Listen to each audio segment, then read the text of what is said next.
ಹೌದೌದು. Account hack ಆಗಿಲ್ಲ, ನನ್ನ ಅಕೌಂಟೇ ಇಲ್ಲ. ಅಕೌಂಟ್ನ ಕ್ರಿಯೇಟ್ ಮಾಡಿಕೊಂಡು ನನ್ನ ಹೆಸರು ಹಾಕ್ಕೊಂಡು ನನ್ನ ಫೋಟೋ ಹಾಕ್ಕೊಂಡು ಎಲ್ಲರನ್ನೂ ಬೈಯೋವಂಥ ಒಂದು ಕೆಲಸ ಮಾಡ್ತಾಯಿದ್ದಾರೆ.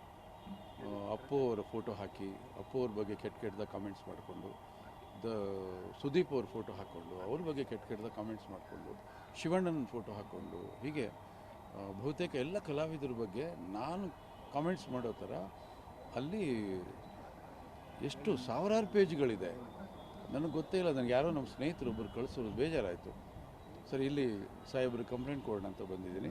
ಇದ್ರ ಬಗ್ಗೆ ಕ್ರಮ ತಗೊಳ್ಬೇಕು. ಈ ಥರದ್ದೊಂದು ಚಟುವಟಿಕೆಗಳನ್ನು ಯಾರು ಮಾಡ್ತಾ ಇದ್ದಾರೆ ಅವ್ರನ್ನ ಕಂಡುಹಿಡಿಬೇಕು, ಅವ್ರಿಗೆ ಶಿಕ್ಷೆ ಆಗಬೇಕು, ಈ ಅಕೌಂಟ್ನ ಬ್ಯಾನ್ ಮಾಡಬೇಕು ಅಂತ ಕೇಳ್ಕೊಳಕ್ಕೆ ಬಂದಿದ್ದೀನಿ.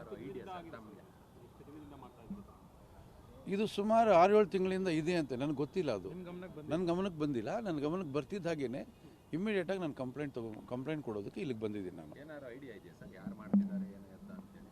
ಇಲ್ಲ, ನನಗೆ ಐಡಿಯಾ ಇದ್ದಿದ್ರೆ ಅವ್ರ ಹೆಸರು ನಾನು ಇಲ್ಲಿ ನಮೂದಿಸ್ತಾ ಇದ್ದೆ. ಇದೆಲ್ಲ ಅವರು ಯಾರು ಮಾಡ್ತಿದ್ದಾರೆ ಅಂತ ನನಗೆ ಐಡಿಯಾನೇ ಇಲ್ಲ. ಯಾಕೆಂದರೆ ಇದುವರೆಗೂ ಈ ಥರ ನನಗೆ ಆಗಲಿಲ್ಲ. ಇದು ನನಗೊಂಥರ ಹೊಸ ಅನುಭವ. ಇದು ನಾನೇ ಹ್ಯಾಂಡ್ಲ್ ಮಾಡ್ತೀನಿ, ನಾನೇ ಆಪ್ರೇಟ್ ಮಾಡ್ತೀನಿ, ನಾನೇ ಹ್ಯಾಂಡ್ಲ್ ಮಾಡ್ತೀನಿ. ಪ್ರತಿದಿನ ನಾನು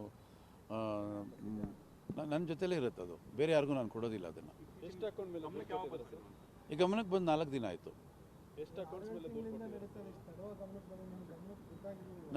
ನನಗೆ ಇಲ್ಲ ಇಲ್ಲ ಇಲ್ಲ ನನಗೆ ಗೊತ್ತಾಗಿಲ್ಲ. ಗೊತ್ತಾಗ್ತಿದ್ದಾಗೆ ನಾನು ಕಂಪ್ಲೇಂಟ್ ರೈಸ್ ಮಾಡಿ. ಏನು ಕೇಳಿಲ್ಲ. ಇತ್ತೀಚೆಗೆ ಈ ಥರ ಒಂದು ಮಾಡುವಂಥದ್ದು ಅಂದರೆ ಫೇಸ್ಬುಕ್ಕಲ್ಲಿ, ಸೋಷಿಯಲ್ ಮೀಡಿಯಾಗಳಲ್ಲಿ ಕಾಮೆಂಟ್ ಹಾಕುವಂಥವ್ರು ಕಾಲೇಜಲ್ಲಿ ತುಂಬ ಜಾಸ್ತಿ ಆಗ್ಬಿಟ್ಟಿದ್ದಾರೆ. ಈಗ ನೋಡ್ತಾ ಇದ್ದಾರೆ ಚಿತ್ರರಂಗದ ಸುಮಾರು ಬೆಳವಣಿಗೆ ಆಗ್ತದೆ. ಕಂಪ್ಲೇಂಟ್ ಕೊಟ್ಟಿದ್ದು, ಪ್ರಥಮ ಕಂಪ್ಲೇಂಟ್ ಕೊಟ್ಟಿದ್ದು, ಇದ್ರ ಬಗ್ಗೆ ಹೇಳ್ತಾರೆ. ಸೋಷಿಯಲ್ ಮೀಡಿಯಾದಿಂದ ಸಮಾಜದ ಸ್ವಾಸ್ಥ್ಯ ಹಾಳಾಗ್ತಾ ಇದೆ.